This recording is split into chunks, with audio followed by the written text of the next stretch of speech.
Hoy me acompaña una mujer que ha hecho de la crianza consciente su misión y su oficio. Ella es Sara Noguera, madre de 4 niños pequeños, maestra de infantil, asesora especializada en crianza respetuosa y también experta en musicoterapia y cuentoterapia.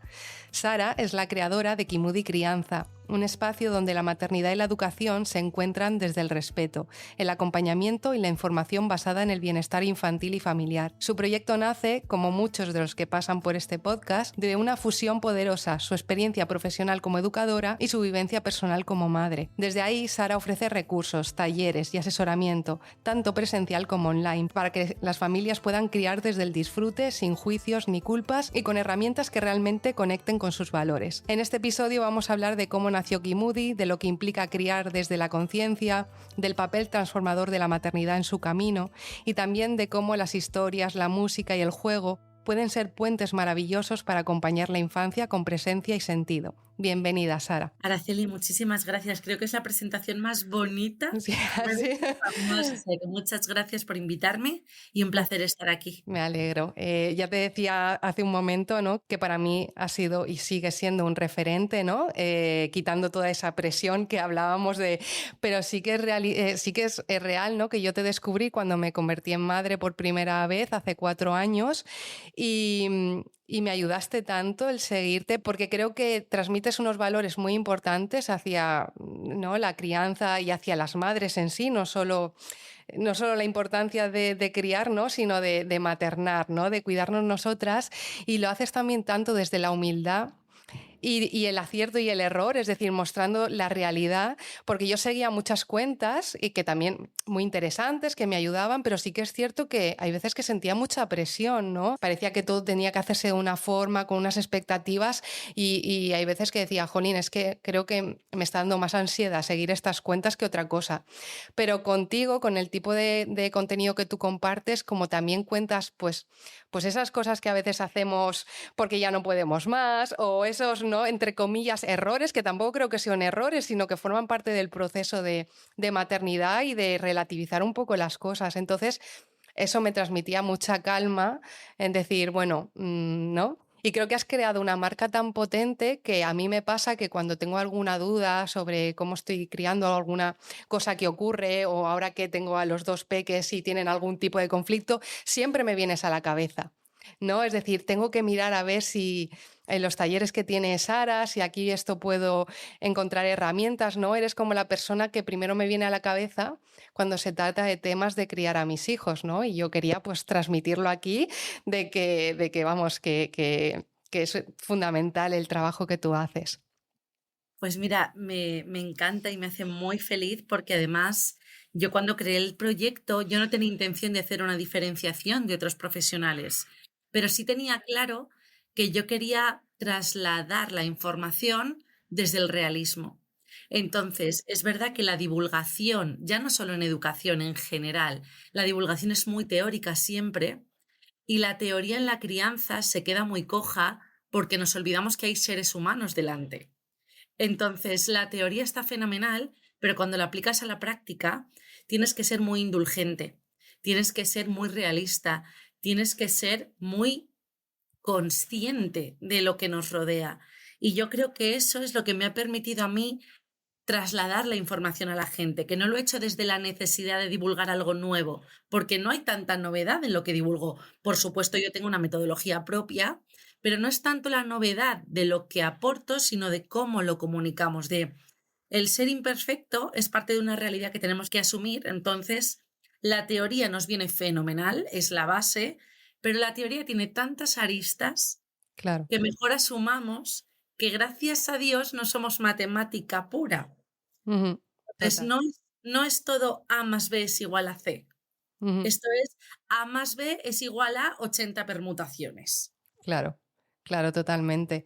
Y por desgracia, comentas que no hay tanto nuevo, pero sí que es cierto que todo el tema de la crianza, pues es que no sé qué, los adjetivos, es que realmente yo creo que la crianza tendría que ser así, ¿no? Pero sí, crianza respetuosa, consciente y tal. No hay nada nuevo, pero sí que parece que es un tema nuevo. A ver si me explico. Es como Totalmente. nunca se ha dado la importancia que realmente tiene. Yo cuando, por ejemplo, doy las charlas en los institutos, que claro, parece que hay admiración hacia las personas que nos hemos dedicado a la ciencia, a la investigación, ¿no? Hay ciertas profesiones que tienen como ese, ¿no? Ese reconocimiento, ese tal, y yo siempre lo digo y no me cansaré de decirlo, me parece mucho más fundamental e importante las profesiones de educadores, educadoras, de docentes.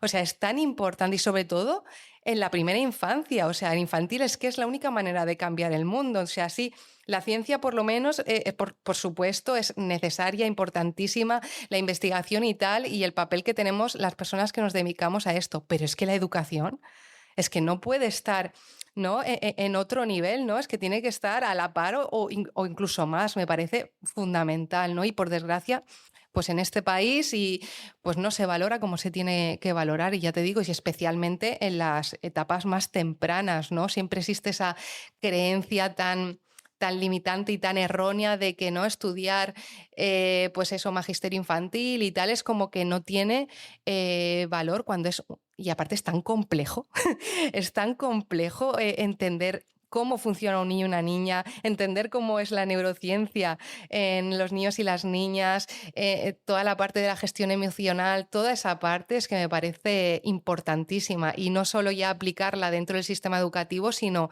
poder educar a las familias, que es lo que tú haces, ¿no? Que es un pilar fundamental, ¿no? De hecho, has dicho que es en este país, pero yo creo que es un problema global, porque la base está en que no somos conscientes de la importancia de los cuidados. Total. Centrándonos en lo que es la primera infancia, como tú decías, la época más infantil, hasta los 6 años, vamos a ponernos. La importancia del cuidado a través del afecto, es lo que sostiene la sociedad. Totalmente. Y como no le damos importancia porque el cuidado no produce a nivel económico, Mm. pues entonces está devaluado socialmente. A nivel global, si te das cuenta, a mí una de las cosas que siempre me ha cortocircuitado es: vuelvo a trabajar mientras pago a alguien para que cuide de mi hijo, en vez de me quedo a cuidar a mi hijo. Porque yo quedarme a cuidar a mi hijo es gratis, pero yo tener a alguien para que cuide a mi hijo no es gratis. Entonces es la conciencia y la consciencia de que el cuidado, cuando tú tienes que aplicarlo, no se valora. Ujú. Te parece que es un trámite hasta que llegas a producir o hasta que llegas a ser productivo. Y claro, cuando no entendemos que el cuidado, repito, sostiene una sociedad, porque la sociedad necesita de afecto, necesita de valores que se transmiten con el inicio del cuidado, necesita de conciencia de la necesidad de una tribu que te aprecie, que te acompañe, pues entonces, como los roles de importancia los tenemos cambiados, es muy difícil hacer entender a la sociedad que esto es importante. Yo no sé si más o menos las ciencias, las letras, lo que sí que tengo claro es que si no hay cuidados no hay nada más, Total. porque no se puede mantener en el tiempo. O sea, de hecho, los últimos estudios antropológicos sobre restos humanos en yacimientos arqueológicos de neandertales demuestran que lo que les hizo sobrevivir como especie eran los cuidados. Sí, sí, total. Los cuidados, demostración de que tenían enseres y víveres guardados, que si alguien se había roto la pierna se la habían entablillado, que había un crío con síndrome de Down, porque cranealmente se puede comprobar, bueno, eso lo sabemos todos, perdón, que había vivido más años de lo que habitualmente vivían en esa época porque había estado en centro de la tribu siendo cuidado.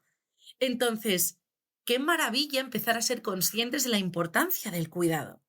Claro, es que justo te iba a comentar eso, ¿no? A nivel antropológico, porque publiqué ese tipo de estudios, ¿no? Y de hecho lo he tratado en otros capítulos del podcast, sobre que es que la humanidad ha llegado donde ha llegado porque la base ha sido esa, el cuidado. Si no hubiera sido imposible.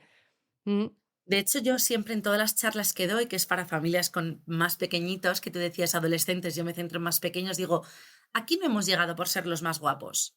Aquí hemos llegado primero por ser los más fuertes y luego por ser los más listos. Pero todo eso se ha sostenido en la bondad, Mm.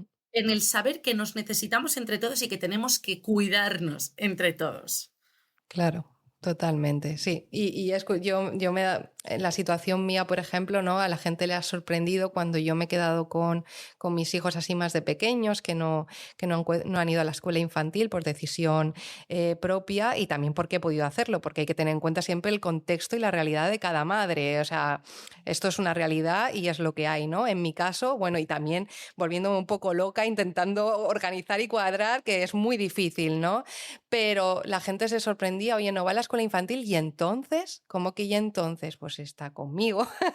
Pero es como la última opción es que estén con la madre, ¿no? No, es como lo raro, ¿no? De hecho, es qué haces que no estás produciendo. Es Sí, que no es porque lo que yo considero que sería incluso lógico es se queda en casa con el niño porque al niño le pasa algo. O sea, es decir, dentro del cuidado, el protocuidado. Es decir, tiene una razón de peso para quedarse en casa. claro. Pero no, lo primero que le viene a la gente a la cabeza es ¿por qué no quiere volver a trabajar?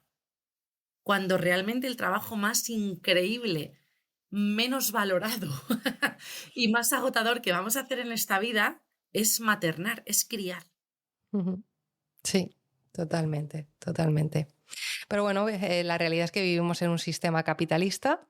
Ujú. Y claro, y las que también intentamos emprender y hacer algo diferente, por mucho que intentamos hacer cosas diferentes, la realidad es que seguimos dentro de un sistema que no sostiene eso, ¿no? Entonces aún es más complejo, ¿no? Porque tú intentas hacer las cosas para, pues eso, vivir de la manera que tú quieres y que te permita poder pues disfrutar de la familia, hacer esos cuidados, ¿no? Pero el contexto es el que es, ¿no? Y hasta que no cambio eso es muy complicado. Y Y yo tengo clarísimo, perdóname, que sí, no digo, el contexto requiere, o sea, es decir, lo que estamos haciendo ahora, no vamos a ver resultados tácitos hasta una segunda, tercera generación. Es decir, nuestros bisnietos serán los que realmente vean los frutos de esto. ujú, Pero eso no quiere decir que tengamos que parar, tiene que decir que tenemos que sembrar muy bien para que al siguiente que le toque, que sea cuidar la planta, hablando con esta metáfora, lo puedan hacer y tengan herramientas para hacerlo. Pero esto no lo estamos haciendo porque nos venga bien a nosotros, que sí, también, sino porque consideramos que hay tal beneficio social que hay que ir sembrándolo. claro. Pero esto choca de nuevo con el sistema de lo rápido, lo inmediato, lo que tiene que verse el resultado ya, es decir, hacer las cosas a largo plazo es como, ¿no? Yo siempre pongo el ejemplo de la investigación, es que la investigación es a muy a largo plazo. O sea, entonces, todo lo que no se pueda demostrar en 3 meses es como, ¿para qué voy a invertir aquí? No, se necesita mucha paciencia, mucho tiempo, ¿no? Y en esto que tú comentas es lo mismo, ¿no? Para ver realmente resultados de todo este esfuerzo y este cambio que se está dando ahora. Totalmente. Pero bueno, por lo menos se están haciendo ya cosas. Que eso, De nuestra parte estamos poniendo. sí, Eso es sí. Y bueno, yo quería irme un poquito más atrás, que siempre lo hago con las entrevistadas, porque me gusta mucho remontarme, ¿no? A la infancia de las personas, ¿no? Porque creo que son momentos, pues al final es lo que estamos hablando, la importancia que tiene toda esa etapa de la niñez, ¿no? Donde no estamos contaminados o contaminadas con tanto por el contexto, ¿no? Entonces, en tu caso, ¿tú recuerdas algún tipo de, ¿no? de inclinación o de talento innato, algo que se te diera bien hacer, ¿no? Y que crees que te ha podido llevar a día de hoy a llevar pues, tu carrera profesional y personal? O si había algún tipo de sensibilidad o curiosidad o una forma especial de ver el mundo que crees que puede haber sido como una pequeña semilla en como los valores que tú tienes ahora y en el proyecto que has creado. yo, algo que sí que recuerdo de mi infancia y que espero seguir potenciando en la madurez, es que yo siempre he sido una persona muy artística, que tiendo a la creatividad como motivador de avance. Entonces, todo lo que tenía que ver con artes plásticas, con pintura, escultura, con el baile, con el teatro, con el canto, ya no era cuestión de hacerlo bien o hacerlo mal, era de disfrutarlo. Y yo creo que eso sí me ha servido mucho para el desarrollo profesional porque al final el aprendizaje o la enseñanza, si no se disfruta, no funciona. Algo muy importante que hay que transmitir a las familias es que el juego es el motor. Entonces, aunque a ti te parezca que estás perdiendo el tiempo, están aprendiendo de verdad tus niños y tus niñas porque están jugando. Pero un punto de inflexión que para mí fue salvaje, que fue en mi adolescencia, es que el motivo por el que yo quise estudiar magisterio fue para ofrecer a los niños alternativas diferentes a determinados profesores que tuve yo. Sí. Fue algo que para mí fue, pues eso, yo no tuve, sí los tuve, algún profesor inspirador, claro que sí, tuve la suerte, hombre, no va a ser todo horrible.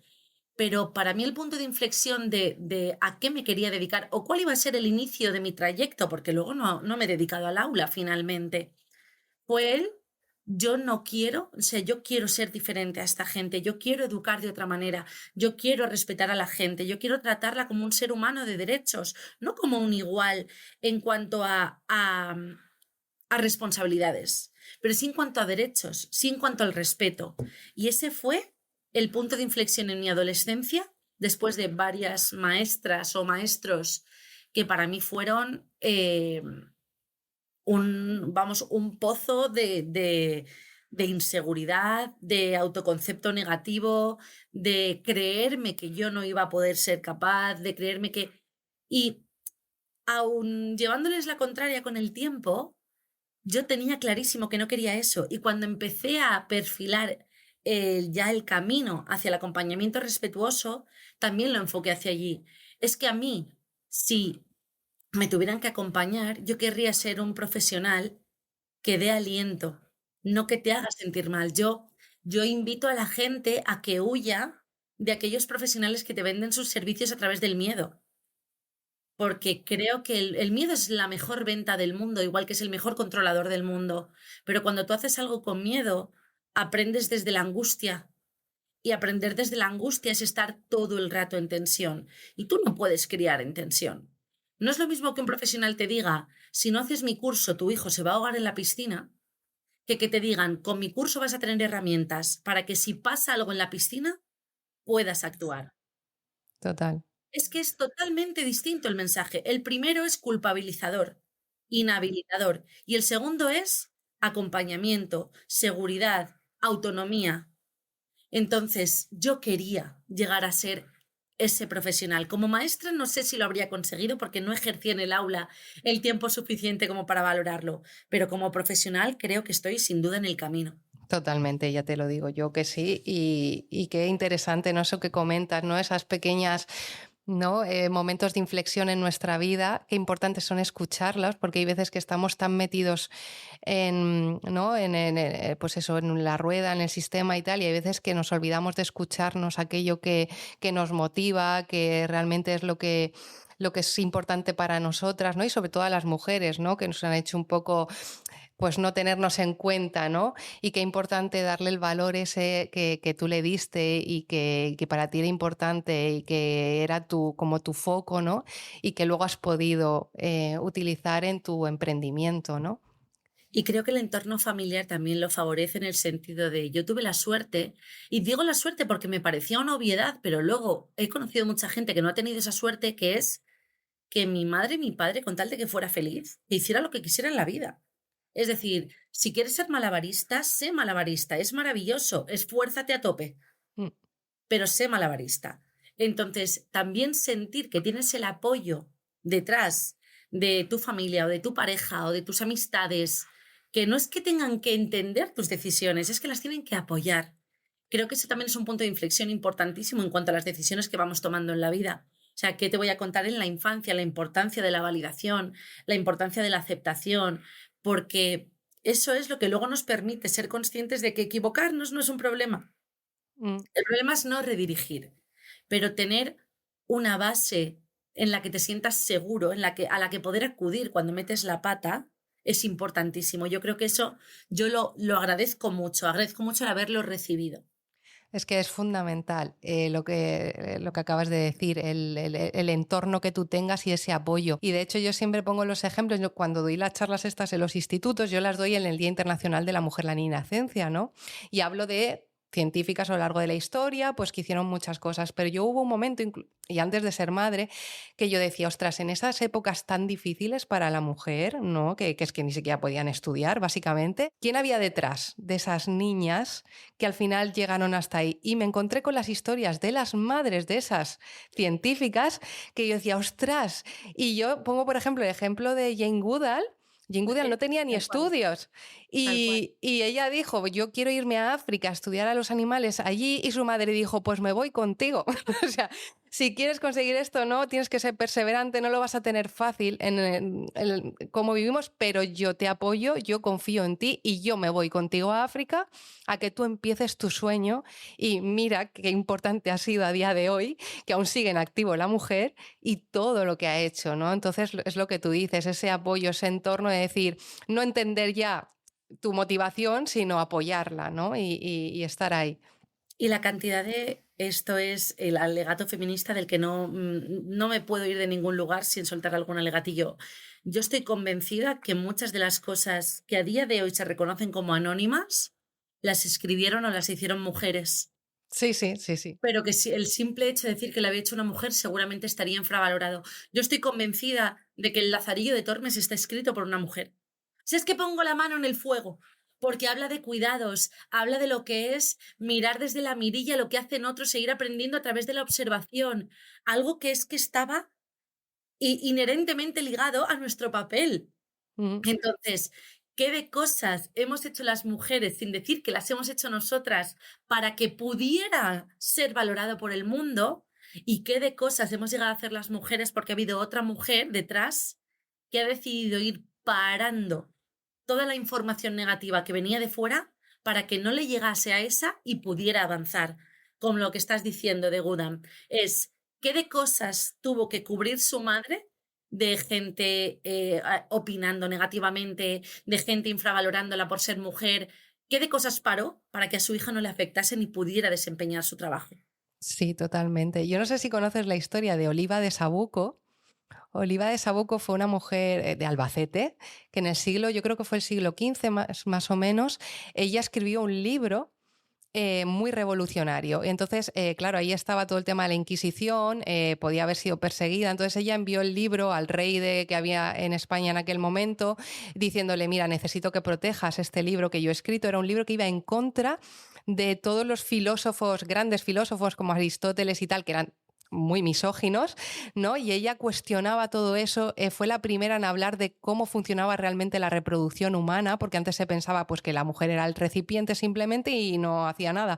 Ella fue la primera persona en decir, ¿no?, que era una mezcla, ella decía una mezcla de simientes, ¿no?, que realmente era el óvulo con el espermatozoide. Habló de astronomía, hablaba de política, hablaba de, bueno, muchísimo, ¿no? Y siempre se ha pensado que lo escribió su padre. ¡Wow! ¿No? Y hasta hace muy poco se está reconociendo que ese libro fue escrito por ella, se han encontrado las cartas que ella escribió al rey diciendo, oye, este libro es mío, ¿no? Y tal, pero claro, imagínate en esa época Totalmente. y bueno, y es eso, es lo que tú dices, muchas que habrán quedado totalmente ocultas. Y cómo el papel, trasladándolo más al presente, ¿cuántas personas han llegado a la universidad a través del esfuerzo de sus padres, queriendo dar una vida mejor, eslomándose para que tuvieran esa vida mejor? Es decir, han dedicado todo su trabajo a el desempeño laboral en función del cuidado, para dar algo mejor a los que vienen. Mm. Para mí el cuidado es la entrega máxima de amor, porque nunca tienes que esperar recibir nada a cambio y sin embargo lo estás haciendo. Sí. Y ese desempeño socialmente se nos ha impuesto a las mujeres, que hay muchos hombres que lo desempeñan y más a día de hoy. Te lo puedo decir porque en asesorías cada vez hay más hombres y es algo que me enorgullece decir que estamos viendo a más hombres implicados, pero socialmente se nos aplica a nosotras. O sea, no hay como ver las bajas de maternidad, no hay como ver las estadísticas de excedencia, no hay como ver los aportes económicos en las familias, está ahí. O sea, no es algo discutible, o sea, es estadística pura y dura. Y todo eso es lo que estamos haciendo por puro amor, por pura entrega. Sí. Totalmente. Y en ese hizo un post hace poco mi psicóloga Andrea Rueda de Dolores y Gloria y decía, ¿no? Que no es que se nos dé bien mejor cuidar, no sé cómo lo escribió súper bien, ¿no? Se nos da mejor porque tenemos más experiencia y tenemos más experiencia por presión cultural también, ¿no? Es decir, no es, hay muchas veces la tendencia de no, hazlo tú porque tú cuidas mejor, tú lo vas a saber, hombre, porque llevamos siglos que no nos ha quedado otro remedio, ¿no? Entonces esa excusa, pues como que no, ¿no? Al final es la implicación que tú tengas. Esto es lo de hazlo tú que planchas mejor. Plancho mejor porque me ha tocado planchar siempre. Pero a poquito que te pongas tú a planchar te va a salir también. Por supuesto. Esto es como decir, monta tú siempre el mueble porque lo has hecho tú siempre. Es como no funciona. Sí funciona estructuralmente la sociedad así, pero eso es lo que nos lleva luego a decir los hombres son más fuertes, las mujeres más débiles, los hombres son mejores en las matemáticas y las mujeres mejor en literatura. No, somos muchísimo más que un sesgo. Entonces, hay gente que destaca más, que destaca menos, sin duda. Eh, o sea, es que somos cromosómicamente diferentes. Entonces, claro que hay diferencias de base, pero no por ello no podemos añadir a las diferencias que vienen de base las diferencias que hemos hecho estructurales, porque son creadas. Al final una sociedad está sustentada por individuos que siguen los mismos patrones de conducta. Todos los patrones de conducta han sido instaurados, han sido decididos. ¿Qué queremos en esta sociedad? Que se realice esto y esto. Bueno, pues a ti te entrego esto, a ti te entrego esto otro. Y a nosotras nos tocaron los cuidados. Ujú. Que igual en otra sociedad, bueno, es que a la vista está, hay una tribu en Papúa Nueva Guinea que se dedican los hombres a cuidar mientras son las mujeres las que proveen. Y es una de estas tribus en las que invitan a la sociedad a no ir mucho a molestar, hablando mal y rápido. Sabemos que todavía hay muy poquitas tribus de este estilo, pero hay algunas tribus en las que se invita a no acercarnos para, primero, porque no tienen un sistema inmune como el nuestro y nos los podemos cargar con la tontería de acercarnos, y segundo, porque tienen una realidad idiosincrática diferente que merece la pena respetar. Pero recogiendo hilo, que ya sabes que yo me voy mucho, en esta sociedad decidieron que el que cuidaba era el hombre y el que proveía era la mujer, él como ente. Entonces, es algo estructural. No tiene nada que ver con cómo somos, tiene que ver con el papel. Obviamente, como nosotras gestamos, nosotras tenemos el papel de cuidador, pero porque casi nos viene innato muchas veces. Pero una cosa es cuidar en el inicio y otra cosa es que nos toque todo el rato cuidar a todos en todo momento. Esa es una imposición social que tenemos que respetar a aquellas personas que no solo no quieren hacerlo, sino que pelean por no hacerlo. Claro, claro. Sí, claro, es que lo que tú has dicho, ¿no? Al final la gestación, ¿no? Que era también una de las preguntas, ¿no? Porque lo que está claro es que lo que se está demostrando es que el cerebro de las madres cambia. Es decir, Absolutamente. y se prepara para eso, para cuidar, para enamorarnos del bebé, para cuidar a nuestro bebé, para mantenerlo con vida y a nivel global, pues para mantener la supervivencia de la especie humana. Eso es una realidad, ¿no? Y ahí existe un papel fundamental de la madre, porque básicamente, pues porque somos las que podemos gestar y parir, ¿no? Y eso es una realidad y también muchas veces, pues por la presión social de esa independencia enseguida del bebé, ¿no? Que se nos exige volver a lo de antes, se silencia, ¿no? Ese vínculo, ¿no? Esa conexión, esa pues, predisposición, ese cuidado, ¿no? Desde la calma, desde el disfrute, porque al final pues es imposible equilibrar lo que se espera de nosotras en este sistema con lo que también muchas veces nos pide el cuerpo, porque biológicamente, neurológicamente hemos cambiado, ¿no? Entonces eso hay veces que choca y yo creo que eso también hace que vivamos pues, muchas veces, sobre todo los primeros meses, primeros años, de manera más negativa por esa exigencia que recibimos por un lado y esa parte más interna nuestra que nos pide otra cosa y que parece que choca con lo que se nos está exigiendo. Intentamos negar la química sin darnos cuenta que es lo que nos permite avanzar. Primero necesitas lo que te viene a nivel biológico y luego lo que te viene a nivel comportamental. Entonces, es innegable que nosotras tenemos un vínculo superior cuando gestamos, pero porque es que o sea, estamos compartiendo genética durante muchos meses. Y eso nos vincula de una manera que se relaciona con los cuidados, valga la redundancia de todo lo que estamos diciendo. Y es innegable, por eso a mí me parece tan preocupante y creo que estoy metiéndome en un jardín, como siempre. No vaya a estar a no meterse en un jardín en un podcast.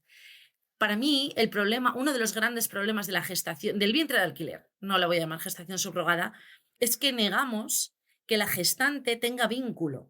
Ya no es el vínculo físico, es que realmente a esa mujer hay que acompañarla psicológicamente, porque no podemos negar que todo lo que ha pasado 9 meses no ha pasado. Porque ha habido muchísimas cosas. El cerebro ha ido cambiando y una de las partes que cambia es la parte occipital. Y la parte occipital es la que nos hace como reconsiderar las prioridades, hablando mal y rápido, porque no me gusta a mí ponerme especialmente técnica. Entonces, el cerebro nos predispone a preocuparnos. Mm. No podemos negar eso en una mujer. Ya no me voy a meter en si estoy o no de acuerdo, que se me ve claramente mi opinión, pero lo que estoy es, ahora mismo, después de tomar una decisión, sea la que sea, esa decisión hay que psicológicamente acompañarla, hay que socialmente acompañarla, porque para reprobar ya están las leyes. Los humanos estamos para ayudar. Ujú. Dentro de cada decisión que tome cada uno, que será más o menos acertada según la moral o según las decisiones personales, se acompaña. A mí me alucina cuando alguien está en contra del aborto o a favor del aborto, nadie puede dudar de la importancia de acompañar psicológicamente a una mujer. Pienses lo que pienses sobre el aborto. Total. Nadie puede, o sea, para mí es como cuando tienes una pérdida gestacional, como cuando tienes un embarazo ectópico, como cuando no llega un embarazo. Es decir, decidas lo que decidas en esta vida, el valorar a la persona, acompañándola sin negar que todo lo que estamos haciendo nos afecta, que es cuidados, vuelvo a lo mismo todo el rato, es importantísimo. Mm. A mí hay una cosa también que me gusta poner encima de la mesa, que es que obviamente que ahora mismo en el 2024-2025 sean los primeros años donde se está estudiando que el ictus es diferente en las mujeres, que no se había probado flujo menstrual real en una compresa nunca, Es que es sino alucinante. fluidos newtonianos y no newtonianos o sea, es tan heavy que hasta lo que, no, que hasta lo que nos pertenece no nos pertenezca, Total. que con el embarazo encima, por mucho que digamos que ya no se nos ve solo como un recipiente, yo lo cojo con pinzas, Sí. claro que no se estudia. No, no se estudia. Hay un sesgo de género en la investigación biomédica brutal y de hecho... Sesgo en todo. Mira, Sí. Araceli, acaba de pasar hace poco la Feria del Libro, ¿vale? Y ha pasado también, o sea, ha pasado hace poquito el Día de la Mujer Escritora. ¿Tú sabes que en un programa nacional de radio para hablar del Día de la Mujer llevaron a 3 hombres? Es decir, a los 3 que han escrito bajo el seudónimo de Carmen Mola, que es que me parece el colmo de la desfachatez, pues llevaron a 3 hombres para hablar del Día de la Mujer. Entonces, ¿cómo no pretendemos, si en lo cultural, que cada vez tenemos más espacio y más cabida, no estamos, si en los grandes festivales de música, que a veces yo oigo lo de, no, es que no hay tantas mujeres, sí las hay, sí las hay. Entonces, que en los grandes festivales musicales la amplia mayoría sean hombres, que en el mundo de la investigación la amplia mayoría sean hombres, que en el mundo cultural, pues es que eso nos tiene que afectar. Claro, Entonces, ¿cómo se va a valorar el cuidado si a la persona que se le entrega el cuidado es a la mujer y la mujer es el último mono? total. Sí, sí. Es el último mono. O sea, a mí me parece alucinante habernos enterado ahora que para nosotros reconocer un infarto no tiene nada que ver con presión en el brazo ni en el pecho. Ujú.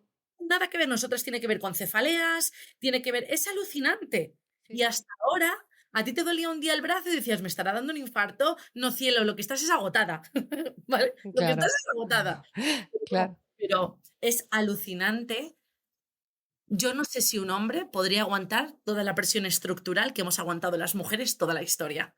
No, porque ya se está viendo, ¿no? Es decir, a la mínima que se dice algo hacia ellos, en lugar de reconocer, asumir y decir, oye, esto hay que cambiarlo, es todo lo contrario, ¿no? Pero es que todos no, es que no sé qué, es que no son capaces ni de sostener eso, ¿no? Yo siempre digo con lo de not all men, lo de Mm. no todos somos así, digo que sí, que te lo compro, pero que entonces eres tú el que me tienes que decir qué men son los que no lo están haciendo. Porque si no trabajáis entre vosotros el corregirlo, yo no puedo corregirlo. Es decir, no todos los hombres somos así. Vale, pues tú como hombre te toca instruir a los hombres que no están haciendo las cosas correctamente para que las hagan correctamente o ponerles el freno tú.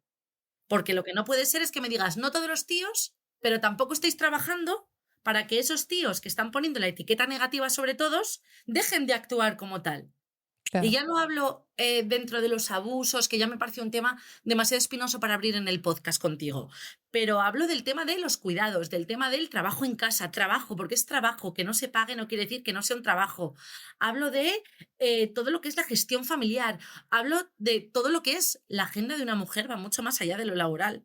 O sea, es que a mí me decía hace poco una amiga, es que yo me he dado cuenta de que en verdad yo tardo más en dormirme porque mi marido se tumba al lado mío y desconecta el cerebro, pero yo me tumbo de mañana no se me puede olvidar llevar al tinte no sé qué. Pero le he prometido a mi madre que le iba a acercar una docena de huevos, entonces voy a intentar hacerlo antes porque como abre a las 10, así me da tiempo a llegar a lo otro.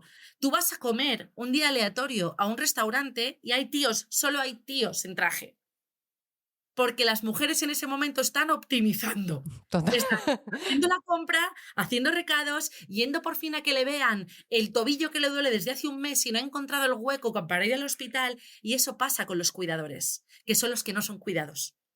Total. Es Y ese que es el gran problema, que cuando un cuidador no es cuidado, el cansancio afecta directamente a cómo cuidamos. Y por eso, y ahora lo ligo con la educación, por eso gritamos, por eso amenazamos, por eso la gente puede llegar a levantar la mano, por eso, ¿por qué? Porque cuando el cuidado recae sobre un cuidador que no es cuidado, dejas de cuidar. Y aquí te dejo el trabalenguas. no, sí, y aparte es que encima, cuando nos pasa eso, aún nos fustigamos más, Por ¿no? supuesto. Aún nos sentimos peor y entramos en ese bucle de mira lo que he hecho. Y yo también me he dado cuenta que a lo largo del día hago un montón de cosas con mis hijos, estoy planificando cosas, manualidades, pensando en hacer esto mejor, esto tal, llevarlos aquí y allá. Y llegan momentos en los que puedo estar agotada y a lo mejor pues levantas la voz y tal, y ya me quedo con eso toda la noche, con que se me ha escapado ese grito, esa tal, ¿no? Y se me olvida el 99% de otras cosas que he hecho a lo largo del día, como si no hubieran tenido no importancia. Y luego me da rabia y digo, ¿será posible que me he quedado solo con cuando se... No, y por agotamiento, es que es por agotamiento. Yo te voy a poner una metáfora que quiero que la gente absorba mucho. Tú tienes sed, Araceli, y te vas con un vaso al grifo y abres el grifo y no sale agua del grifo. ¿De quién es la culpa? ¿Por qué la culpa de repente es nuestra si la que tenemos sed somos nosotras? Que de repente sientes culpa. ¿Qué habré hecho para que no salga agua? No, el agua no está saliendo, no es tu responsabilidad. Y te recuerdo que estabas yendo por agua porque tú tienes sed. Entonces tu necesidad no está cubierta y además de no estar cubierta, te sientes culpable porque seguramente el grifo se haya roto por tu culpa. Ujú. Y ahí lo único que ha pasado es que tú tenías una necesidad que te tenían que cubrir desde fuera y no te han cubierto. Sí, sí, sí. Entonces es el constante, lo que es el síndrome del impostor, que yo no creo ni siquiera que esté relacionado solo en el ámbito laboral. El hecho de ser mujer nos inclina a un síndrome del impostor, porque seré buena profesional, pero luego seré buena madre, pero luego seré buena pareja, pero luego seré buena amiga. Ujú. Estás todo el rato autocuestionándote. Sí, sí. Y por eso esto creo que es un pilar fundamental para que cuando hacemos tribu, cuando hacemos grupos de madres, tenga tanta potencia y ayuda hacia nosotras, porque cuando lo vivimos de manera individual, solas en nuestra casa, con nuestras cosas, pensamos incluso que solo nos pasa a nosotras o se nos trata de exageradas, pero cuando te das cuenta en un grupo de que todas compartimos lo mismo, de que a todas nos ocurre o nos sentimos de la manera, es como que de repente respiras, ¿no? Es como, ostras. Totalmente. eh, Te das cuenta de que no solo no te estás fallando a ti misma, sino de que no estás fallando a nadie. ujú, Que todo se puede redirigir. O sea, lo único que no podemos evitar en esta vida es la muerte. El resto lo podemos ir gestionando. Y además, tenemos tanta herencia educativa previa que estar haciendo ahora un punto de inflexión y cambiándolo y enfocando los cuidados de otra manera es tal esfuerzo que cómo no vas a meter la pata, cómo no vas a equivocarte si estás intentando hacerlo diferente. claro. Entonces, tú tienes un tablero de la OCA, pero te han dado piezas de ajedrez y tú tienes que conseguir que eso funcione. Pues tendrás que ir probando, ¿no? Ensayo y error. Claro. Tendrás que ir viendo qué te encaja. Lo que te encaje lo repites más veces y pa'lante. Sí, sí. De hecho, es que es una de las características fundamentales de la maternidad, ¿no? Es el aprendizaje. Y yo siempre, cuando cuento ya más, parte más de estudios y tal, que me parece muy interesante, ¿no? Se está viendo la importancia que tiene el embarazo, ¿no? A nivel de la expresión de los genes del bebé, ¿no? Tema de cómo afecta el estrés, como tal. Pero yo siempre advierto, digo, esto no es para meternos más presión aún, que bastante tenemos, sino es para darle la importancia que tiene al proceso, para ver hasta qué punto puede modificar las cosas, ¿no? A nivel epigenético, es decir, esos procesos que van modificando la expresión de los genes. Pero aquí hay algo fundamental de la epigenética, que es reversible, que es lo que tú decías, ¿no? Que al final ¿no? Se ha visto, por ejemplo, en estudios en prematuros, ¿no? que han estado en la UCI neonatal, que eso les ha afectado en cómo se expresan genes relacionados con el sistema de la oxitocina y cómo puede eso influenciar en la edad adulta en cómo se relacionan con otras personas. Pero luego lo que se ha visto y se está demostrando también ahora mismo en modelos animales es que si luego el cuidado materno es de calidad, el entorno y todo eso, esas marcas epigenéticas se revierten. Y eso es importantísimo, ¿no? Porque hay veces que hacemos una cosa y parece que ya, ¿no? Lo típico ahora que está de moda, vamos a traumatizar a los niños y las niñas. Oye, no, ¿no? O sea, es todo un aprendizaje, nos vamos a equivocar y lo vamos a poder revertir. A mí lo que me alucina muchas veces es que la sociedad no se olvida a veces, cuando hablamos de epigénesis, que el cerebro es un órgano activo en constante evolución. Igual que el corazón, a no ser que haya una intervención quirúrgica, no lo podemos cambiar, el cerebro, como está absorbiendo constantemente información, claro que va cambiando, claro que puede cambiar, claro que puede evolucionar. De eso va, cuando son muy bebés, la plasticidad cerebral, ¿no? De ir absorbiendo. Por eso hay tanta materia gris al principio, porque estamos ávidos de hacer interconexiones, estamos ávidos de absorber información. Entonces, absorbes lo bueno, absorbes lo malo, pero lo maravilloso que tiene nuestro cerebro es que lo bueno se suele quedar anclado y lo malo le da una segunda oportunidad en lo que se refiere a las conexiones axiomáticas. Uh-huh. Entonces, claro que tenemos tiempo, epigenéticamente hablando y humanamente hablando, de revertir las cosas, porque si no estaríamos dando por hecho que existen realmente los casos perdidos. Estaríamos dando por hecho que un niño maltratado no puede avanzar. Estaríamos dando por hecho que alguien que ha robado nunca puede dejar de robar. Y eso estoy hablando de físico, pero es que lo físico es una respuesta a lo cognitivo. Y lo cognitivo está en constante evolución. Y esa, o sea, la muestra más normal para hablar de esto tiene que ver con el criterio propio. Cuando tú a alguien le das libertad de opinión, está demostrándote que tiene capacidad de criterio propio. Capacidad de criterio propio quiere decir que te das la oportunidad de plantearte las cosas. Podrás o no cambiar, pero esa es una demostración que si en lo más simple lo puedes hacer, ya te digo yo que incluso involuntariamente, solo con el hecho de observar esa acción, Uh-huh. evoluciona. Por eso, cuando hay un niño maltratado, hay tantas maneras de demostrar el maltrato, porque tu cerebro absorbe la información de manera muy aleatoria. Entonces, un niño maltratado puede demostrar que necesita ayuda a través de buscar una sobreprotección o a través de estar a la defensiva o a través de herir más. Entonces, claro que hay evolución. Si no hubiera, sí, lo estamos viendo porque hay tantas posibilidades que las vamos adquiriendo todas y podemos ir cambiándolas. Claro, claro. Y esa es la magia de la epigenética, el decir, qué fuerte que estemos todo el rato diciendo qué inteligente es nuestro cuerpo, pero cuando tenemos un cerebro que nos pasa por la derecha sacando las luces, Sí. digamos, no, no puedo cambiar, no puede cambiar. Pero ¿cómo Sí. no va a poder cambiar si tu riñón expulsa las piedras solo, tío? Sí, sí, sí, no, es asombroso nuestro. Sí, sí, lo dejamos pasar y no somos conscientes. Y luego decías, ¿no? La infancia con esa neuroplasticidad que se da tan importante, que también se vuelve a dar en la adolescencia y se vuelve a dar en la maternidad, ¿no? Porque Me encanta que lo hayas dicho. Es que nuestro cerebro en el embarazo triplica la plasticidad. sí, sí.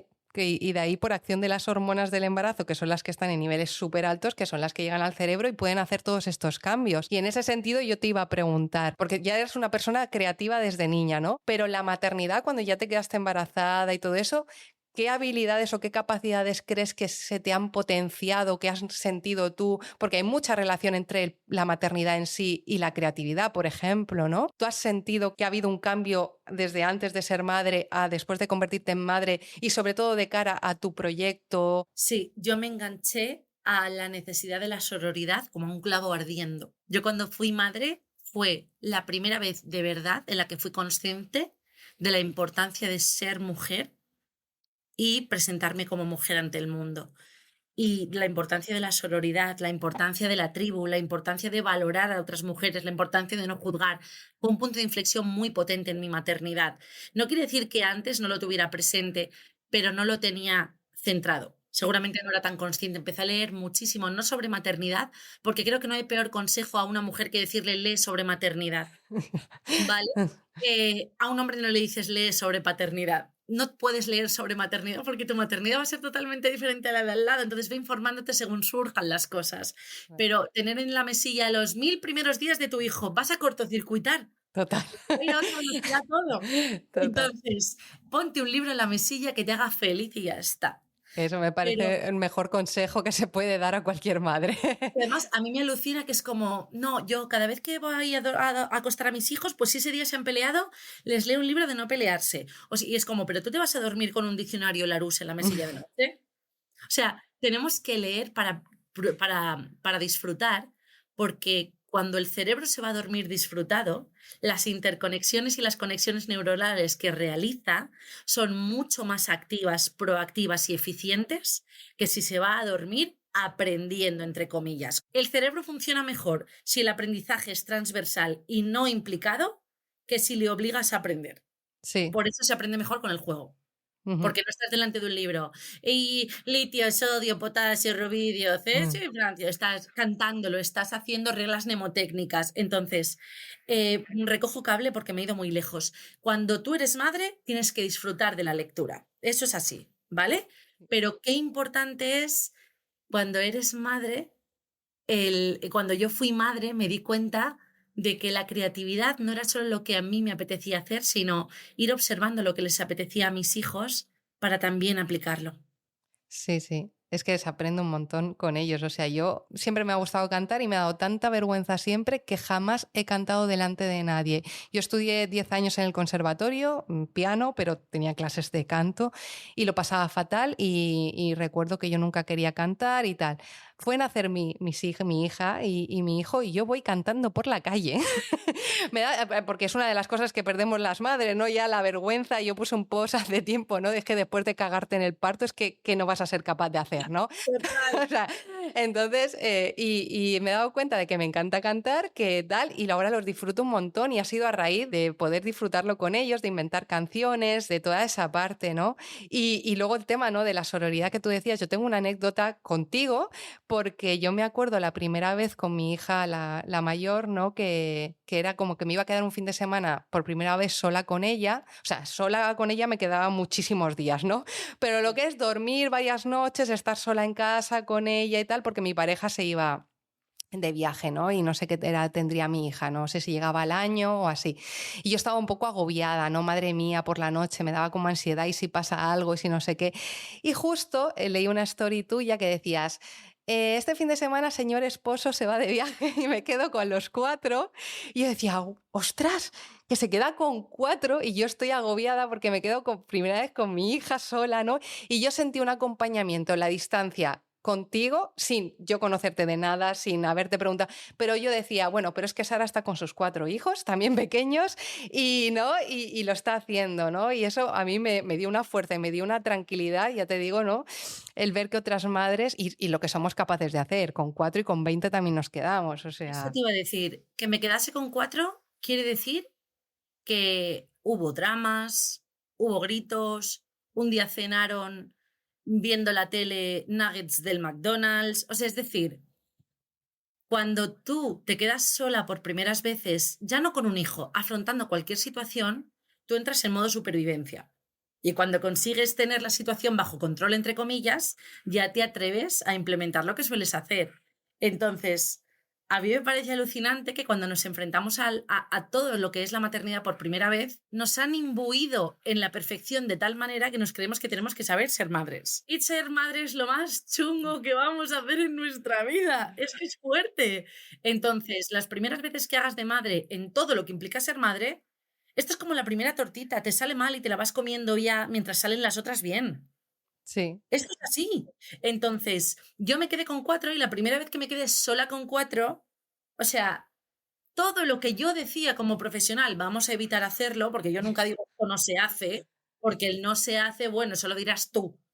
claro. Pero, pero ya cuando ya has practicado varias veces, porque se ha ido de viaje, porque tal, ya te permites el lujo, porque es un lujo, de implementar lo que siempre haces. De que no hay tele entre semana en mi casa, que en la cena, luego baño y luego, o sea, baño, luego cena y luego dormir, que cuando las primeras veces que me quedé sola es no hay baño. Lo que en mi casa se autodenomina fiesta cochina, solo los dientes, ¿sabes? Ponérnoslo fácil, ponerlo no fácil. Es que Entender que para hacer, primero entramos en estado de supervivencia, literal. sí. Esta sensación que tienes a veces y que casi le tienes que recordar a tu cerebro, no, solo me estoy enfrentando a coger un coche, no me está atacando un león. Ujú. Porque tu cerebro, frente al estrés, reacciona igual, sea cual sea el problema. Es, no, no, que solo tengo que cambiar el primer pañal de un bebé. Nadie me está apuntando con una escopeta. Sí, Pero tu cerebro entra en el mismo, no en el tantísimo, pero entra en el mismo rango de ansiedad, de estrés, de vigilancia. sí. Y claro, o sea, es decir, no, no pasa nada, sí, sí pasa, porque cambiar un primer pañal, primero que el meconio es un canteo, ¿vale? Y segundo que estás manipulando a un ser humano tan pequeñito, tan vulnerable, que la responsabilidad es absoluta. Totalmente, totalmente. Y eso yo creo que es algo de lo que más choca y más abruma los primeros días, sobre todo tras el parto, porque nos han pintado eso, de que se supone que no se está confundiendo el concepto de instinto maternal con saber ser madre ya desde el principio y entender por qué llora el bebé y cómo hacer las cosas. Yo recuerdo con mi primera hija que yo digo, es que yo no sé cogerla. Es que yo no tenía clare para cogerla, la cabeza que se caía por un lado, me sentía súper torpe, ¿no? Y decía, ostras, esto no se me va a dar bien, ¿no? Mi primera sensación. Luego me vi un día en la cocina con con el pequeño enganchado de la teta en brazos, cerrando con una pierna en lavavajillas, con mi hija mayor cogiéndome la otra pierna, y me acordé de ese primer momento con mi hija mayor que no sabía cogerla y dije, ostras, ¿cómo he llegado hasta aquí, no? Pues aprendiendo. Y yo a día de hoy hay momentos en los que colapso, porque cuando te llaman los 4 a la vez, Wow, es que yo... con 4 necesidades diferentes, que tienes que atender según ellos, según su cerebro, en ese mismo momento, Sí, porque es igual de importante para ellos que a uno le esté sangrando la nariz y que el otro quiere que le abroches el disfraz de Elsa, porque es igual de importante para ellos, porque aunque tuvieras 20.000 hijos, todos los hijos están diseñados para ser hijos únicos. sí, Porque como especie necesitamos la atención 24/7. qué buena frase, ¿eh? Nuestros hijos no van a entender nunca, hasta que no haya una madurez cognitiva que llega sobre los 11 y se desvanece a los 13 y vuelve a aparecer a los 19, ¿vale? No van a entender que no son una prioridad para todo el mundo. Y no es egoísmo, es evolución. Si no pensaba yo en mí, ¿quién iba a pensar en mí? Entonces, para hacer que los demás piensen en mí, lloro, grito, exijo, pido cosas, ya, aquí y ahora. Es que quiero una fresa. Y tú estás intentando taparle la brecha que se ha hecho en la frente el otro. Y dices, espérate que termine, que no, que quiero una fresa. Y es como, ¿en serio? Sí. Pero es así. Totalmente.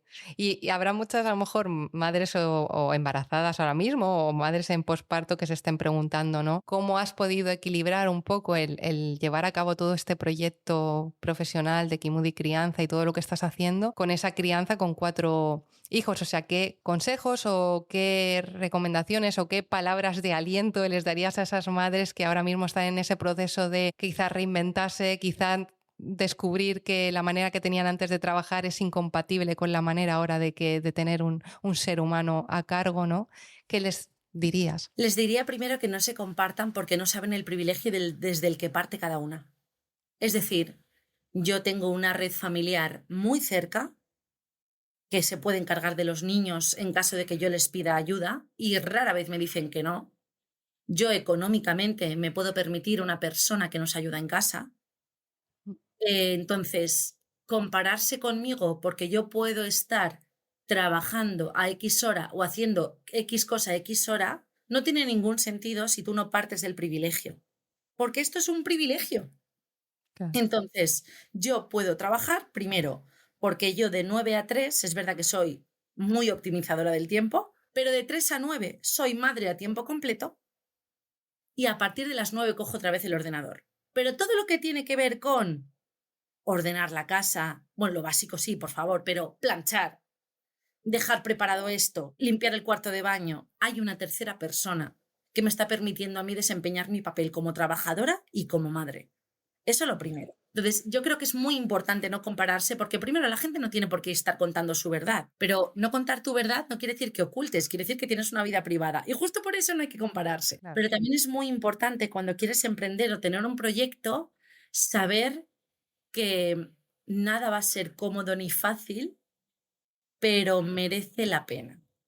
Yo creo que eso es importantísimo. Yo a día de hoy te puedo decir, llevamos, porque hablo ya en plural, porque ya tengo a varias madres en el equipo, llevamos casi 6 años con el proyecto de Kimudi y yo todavía te puedo decir que yo no estoy económicamente tranquila. ¿Por qué? Porque todo es un ensayo y error, porque tener una empresa pequeñita o ser autónomo en este país es muy duro, porque todo es muy volátil, porque ser mujer, aunque sea en un entorno educativo, de crianza, no sigue valorándose tanto como un hombre dentro del mundo educativo de la crianza, que es algo que a mí me cortó circuito lo más grande.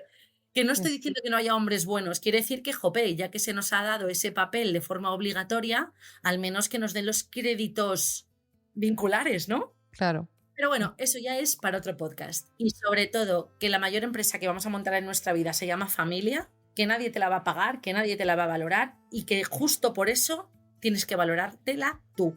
Tienes que ser consciente de todo el esfuerzo que estás poniendo, de todo el esfuerzo que estás haciendo, de todas las concesiones que estás haciendo a los demás, de todas las renuncias vitales que estás haciendo, porque hay mucha renuncia detrás de la maternidad. Renunciar no quiere decir no volver a tener, quiere decir seguramente aplazar. Sí. Igual que cuando voy al cine, renuncio a ver Lilo y Stitch porque voy a ver Cónclave, ¿vale? Uh-huh. Que ya podré ir a ver Lilo y Stitch igual dentro de unos años, no lo sé. Sí. Pero la maternidad va de asumir todo lo que no nos termina de hacer felices en base a aportar a los demás y mientras tanto buscar aquello que sí que podemos compaginar para que nos haga felices mientras no podemos recibir aquello Uh-huh. que estamos posponiendo. Sí. Entonces, emprender es una maravilla, emprender implica un privilegio, no necesariamente económico, pero sí temporal, que le puedas dedicar ese tiempo. Sí. Y yo animo a la gente a hacerlo, sin duda, o sea, aun con todo lo que he dicho, porque a mí me parece, ha sido un antes y un después, incluso en mi autoestima como mujer, porque yo en el desempeño laboral yo tenía la sensación siempre de que era insuficiente. Sí. Y cuando he montado mi negocio he dicho, pues si yo soy la pera trabajando en esto. Totalmente. No como profesional, pero yo optimizo muy bien el tiempo, yo saco los proyectos, yo organizo esto, yo doy lo otro, o sea, y es como que si no nos lo decimos nosotras, Araceli. Ya. Es que si no nos priorizamos nosotros y no nos lo creemos, es un poco imposible. Eso es. Pues me parece súper importante ese mensaje que has lanzado. Y bueno, llevamos 1 hora al final. Yo te he dicho, a lo mejor se quedan 20 minutos. Yo lo siento. No, para nada. O sea, ha sido maravilloso, ha sido maravilloso. O sea, yo te agradezco un montón tu disponibilidad, tu tiempo, el poder escucharte, que siempre es un placer porque comunicas muy bien, muy claro. Seguro que ha podido ayudar a un montón de madres que nos estén escuchando. Y ya para cerrar, pues decirte a ti, si estás escuchando, ¿no?, que si te ha inspirado este episodio, pues que te suscribas, que compartas, que dejes tu valoración, porque así me ayudas a que Madre Tenía que Ser pues llegue a más mujeres que como tú están en procesos de transformación. Y que puedes encontrarme en Instagram como @pielconpiel_familia, en mi web pielconpiel.es. Y si estás embarazada, pues atenta porque en nada voy a lanzar algo muy especial para ti. Y por favor seguir a Sara, a su equipo, si tenéis dudas de crianza, sus talleres son oro puro, sus asesorías. Y nada, que nos escuchamos muy pronto y un abrazo enorme. Ha sido un placer, Araceli. Gracias a ti.